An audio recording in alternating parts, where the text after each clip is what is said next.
This was one fun record. Got a chunky backbeat to it. Just can't resist it. The Humpty Dance by Digital Underground at number 2 on my fantasy playlist of April 23rd, 1990. One of the main characters in this act, they had rotating members, and they were uh, followers of Funkadelic and Parliament. Remember Parliament, P-Funk, and I Just Want to Testify, I think was the name of the song they did. It was all the way back in 1967. And as a matter of fact, the song Humpty Dance, they borrowed some things from Parliament. One Nation Under the Groove by Funkadelic. Remember that one? That was a good one. But anyway, God, you'd think that Bootsy Collins was playing some funk on this record, man. Trapping with funk.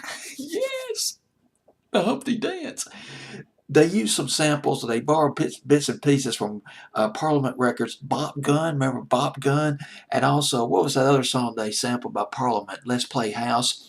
And there's also a little bit of some bits and pieces of Sing a Simple Song by Sly and the Family Stone, which came out, I believe, in the early 70s by Sly and the Family Stone. Wasn't a real big pop hit for them, but still used quite effectively in this song by Digital Underground.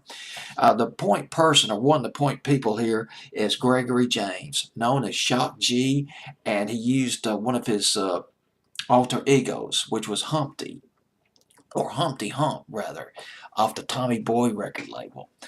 Now, here's the deal. When this song became huge, Humpty Dance became huge, well, Humpty was obviously the star. The alter ego Humpty was a star. Tommy Boy Records, Digital Underground's record label, they wanted more Humpty hits. But Gregory James thought, well, this is not going to last. People are going to get tired of this act.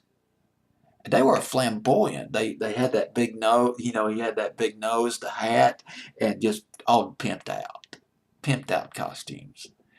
But he didn't think that this particular act was going to last forever. But Gregory James said to himself, "I'll tell you what, I'll cut Tommy Boy a couple of more hits, and then just that's going to be it." And one of the other hits, well, not a real big hit, but you probably remember No Nose Job that came out in 1991. They did Kiss You Back also a little bit later on, but Tommy Boy was not happy with that. Not happy with that arrangement. They wanted those hits, those Humpty hits, just keep them coming. And Gregory James, well, let's limit this to a few records. And by the time their third album came out, the third album, by the way, I wrote down the name of the third album. I forgot the name of the thing. The Body Hat Syndrome, appropriately enough, came out in 1993.